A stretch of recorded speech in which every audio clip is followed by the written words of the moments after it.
دیا ہے کہ یو پی کے آنے والے چناؤ میں ابھی ہم اور مولویوں کو بھی گرفتار کریں گے، کیونکہ ہمیں چناؤ ایسے ہی جیتنا ہے۔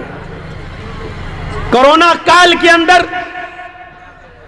مرکز نظام الدین کے سپہ سالار اور قائد اعظم مولانا سعد کا نام اچھال کر انہوں نے یہ میسج دے دیا ہے کہ ہمیں سرکار میں دوبارہ واپس آنا ہے تو ہمیں ہندو مسلمان کر کے ہی واپس آنا ہے، مسلم سنستھاؤں کو بدنام کر کے ہی ہمیں آنا ہے۔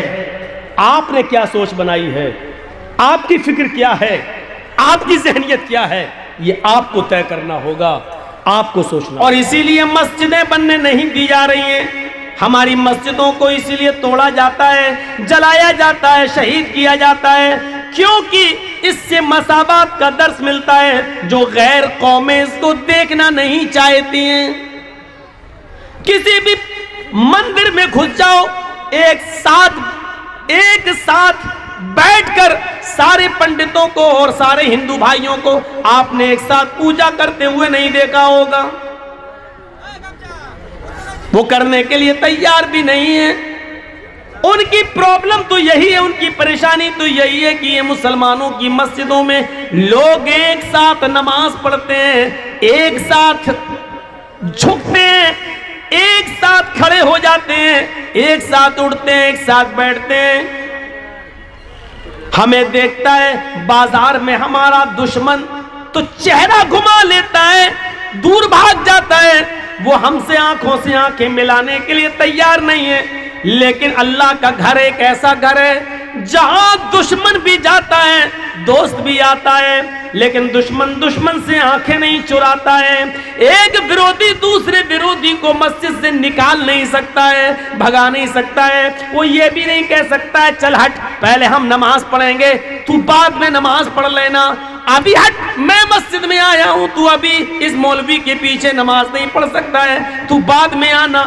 وہ جانتا ہے یہی تو پرابلم ہے غیر مسلموں کی کہ وہ ہماری مسجدوں میں اتحاد دیکھتے ہیں، سمانتا دیکھتے ہیں، برابری دیکھتے ہیں، دشمن کو دشمن سے آنکھ ملاتے ہوئے دیکھتے ہیں، پیروں سے پیر ملاتے ہوئے دیکھتے ہیں، کاندھے سے کاندھا ملاتے ہوئے دیکھتے ہیں۔ ان کو یہ چیز ہضم نہیں ہوتی ہے۔ یہی تو خصوصیت تھی اسلام کی جس سے دشمن بھی پریشان ہے۔ لیکن افسوس یہ ہے ہمارے اتحاد سے، ہماری اجتماعیت سے، ہماری ایکتا سے غیر مسلم پریشان ہیں، لیکن چناؤ کے موقع پر ہماری ایکتا کہاں چلی جاتی ہے، الیکشن کے موقع پر ہمارا اتحاد کہاں چلا جاتا ہے، ہمارے ووٹوں کا بٹوارا کیوں ہو جاتا ہے۔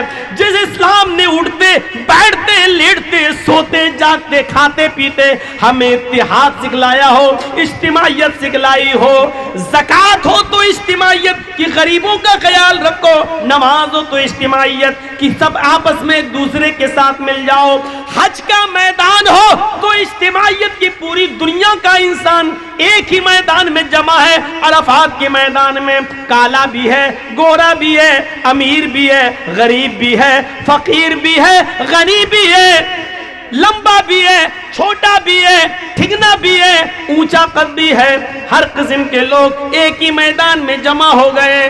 عید کے دن سب ایک ساتھ جمع ہیں، بقرہ عید کے دن ایک ساتھ جمع ہیں۔ جس اسلام نے ہمیں اجتماعیت کا درس دیا تھا، پاٹھ پڑھایا تھا، الیکشن کے موقع پر وہ درس کہاں چلا جاتا ہے، ہماری ایکتا کہاں چلی جاتی ہے، ہماری اکھنڈتا کہاں ختم ہو جاتی ہے، ہمارے ووٹوں کا بٹوارا کیسے ہو جاتا ہے، پھر جو ہم نہیں چاہتے وہی چیز پھر وجود میں آ جاتی ہے۔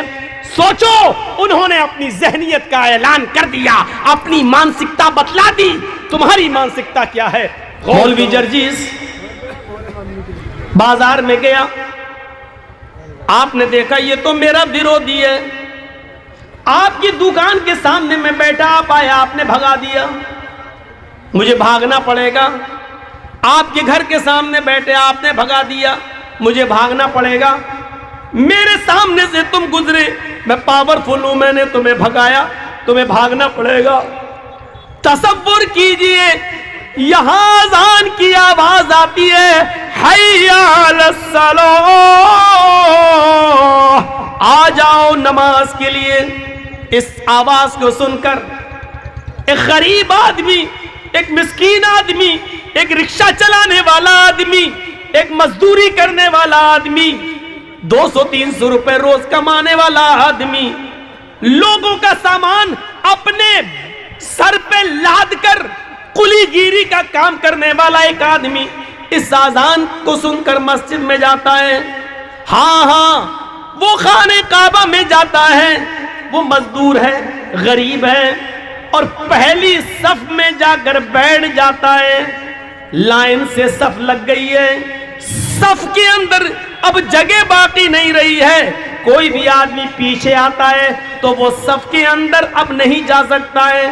ہاں پہلی صف بھر گئی ہے، اس صف کے اندر ایک قلی بھی ہے، مزدور بھی ہے، غریب آدمی بھی ہے، 100-200 روپے روزانہ کما کر اپنے بیوی بچوں کا پیٹ پالنے والا بھی ہے، رکشہ چلانے والا بھی اسی پہلی صف میں موجود ہے۔